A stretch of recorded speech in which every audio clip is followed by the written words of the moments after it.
Bye alternation of arms हम standing में different derived positions देख रहे थे और अब हमने जो पोजीशन पढ़नी है this is stretch standing position. Stretch standing position में हम अपने हाथ ऊपर करके खड़े होते हैं और अगर टेक्निकल वर्ड्स में देखें तो वो कहते हैं कि इसमें हमारी जो आर्म्स हैं वो क्या होती हैं, एलिवेटेड होती हैं और आर्म्स जो है वो क्या होती हैं, एक दूसरे के पैरेलल होती हैं। ठीक है, कुछ इस तरह से। उसके अलावा वो कहते हैं कि जो पाम्स हैं यहाँ पर हमारी वो एक दूसरे को फेस करी होती है, कुछ इस तरह से हमारी पाम्स जो है वो होती हैं। ठीक है, तो ये कुछ एक पोजीशन थी। इसके अलावा अगर हम देखें तो बाकी इसकी कुछ वेरिएशंस है जो एज इट इज़ आपकी बुक में तो नहीं लिखी हुई, लेकिन इफेक्ट्स एंड यूजेस में वो इसके बारे में बात करता है। वो कहता है कि अगर हम अपने हाथ में कोई रॉड पकड़ लें तो उससे ही पोजीशन मॉडिफाई हो सकती है, या अगर हम अपनी पाम्स को जोड़ लें तब ये जो है वो पोजीशन मॉडिफाई हो सकती है। ठीक है, तो ये इसकी दो डिफरेंट मॉडिफिकेशन है। उसके बाद अगर हम इसका मसल वर्क देखें तो वो कहते हैं कि हमारे abductors, extensors and lateral rotators of the shoulder जो है वो इसमें काम कर रहे होते हैं। ठीक है, आप अंडरस्टूड से बात यहाँ पर हम लोग क्लियरली देख सकते हैं कि यहाँ पर क्या हुआ हुआ है, एबडक्शन हुई हुई है हमारे शोल्डर्स की। उसके अलावा साथ ही साथ हमारी जो है वो लेटरल रोटेशन भी हुई हुई है और साथ ही साथ एक्सटेंसर जो है वो काम कर रहे हैं ताकि इस पोजीशन को मेंटेन किया जा सके, स्टेबलाइज किया जा सके। उसके अलावा स्कैप्यूला के लेटरल रोटेटर्स इसमें जो है वो वर्क कर रहे हैं और वो मैं आपको बताती हूँ कि क्यों कर रहे हैं।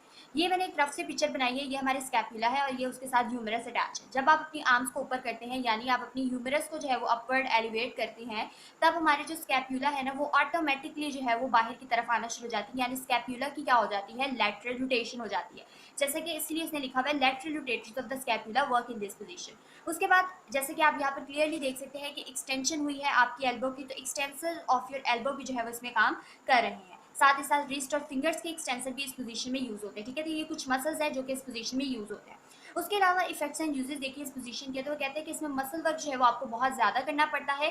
मसल वर्क ज़्यादा इसलिए करना पड़ता है क्योंकि हमारे तमाम के तमाम जो मसल्स हैं, एंटी ग्रेविटी मसल्स हैं, उनको इसमें ज़्यादा वर्क करना पड़ता है क्योंकि आपकी जो पोजीशन है वो अगेंस्ट द ग्रेविटी, आपने अपराइट पोजीशन में अपने आर्म्स को मेंटेन किया हुआ है अगेंस्ट द ग्रेविटी, तो मसल वर्क जो है उनको ज़्यादा करना पड़ा है पोजीशन को मेंटेन करने के लिए। साथ ही साथ वो कहते हैं कि आपके थॉरैक्स की यहाँ पर क्या हुई हुई है, एक्सपेंशन हुई हुई है। ये मैंने एक रफ से पिक्चर में, ये थॉरैक्स है और उसकी क्या हुई है, इस पोजीशन में एक्सपेंशन हुई हुई है। थॉरैक्स की एक्सपेंशन की वजह से जो इंस्पिरेटरी मूवमेंट्स है, ये हम लोगों ने पीछे भी पढ़ा था एक पोजीशन में कि अगर थॉरैक्स की एक्सपेंशन होगी तो इंस्पिरेटरी मूवमेंट्स जो है वो हमारी डिफिकल्ट हो जाएंगी, तो इसमें भी जो है वो थॉरैक्स की एक्सपेंशन हो रही है।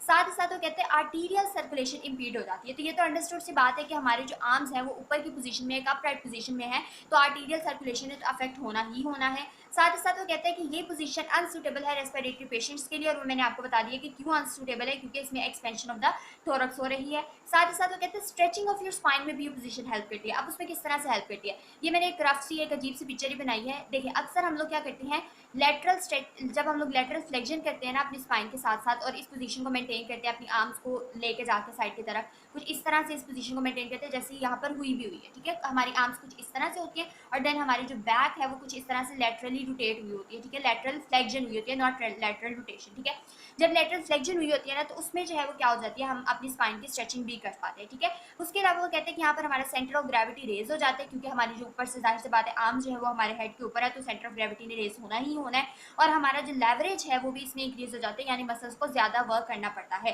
साथ ही साथ वो कहते हैं ये स्कॉलियोसिस के ट्रीटमेंट के लिए भी आप यूज कर सकते हैं। और ये वाली जो एक्सरसाइज मैंने आपको यहाँ पर दिखाई कि आप अपनी आर्म्स को इस तरह से लेकर जाएं और अपनी स्पाइन की जो है वो क्या कर ले, लेटरल फ्लेक्शन कर ले, तो ये पोजीशन जो है वो